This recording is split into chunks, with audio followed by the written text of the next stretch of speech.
আজ একটা দারুণ স্বাদের আলুর দমের রেসিপি এনেছি। এইটা করলে আর মাংস খেতে লাগবে না।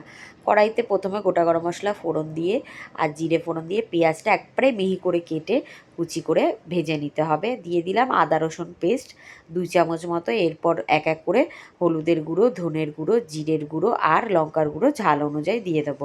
দিয়ে ভালো করে মিশিয়ে নিয়ে আগে থেকে সেদ্ধ করে রাখা আলুগুলো দিয়ে দেবো। আমি এখানে ছোট ছোট আলু দিয়ে করছি, তোমরা চাইলে বড় আলু দিয়েও করতে পারো। হালকা একটু ভাপিয়ে নিতে হবে। এরপর আলুর সাথে ভালো করে মশলা মিশিয়ে নিয়ে দিয়ে দেবো 2 টমেটো পিউরি, মানে টমেটো বাটা। দিয়ে ভালো করে কষাতে হবে।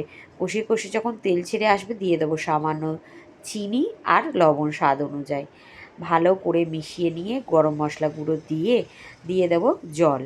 বেশি জল দিতে লাগবে না, যেহেতু আলু আগে থেকে সেদ্ধ ছিল। এরপর জলের সাথে একটু ফুটিয়ে নিয়ে গ্রেভি ভালো মতো করে ধনেপাতা আর গরম মশলা গুঁড়ো দিয়ে সাবস্ক্রাইব করতে ভুলো না।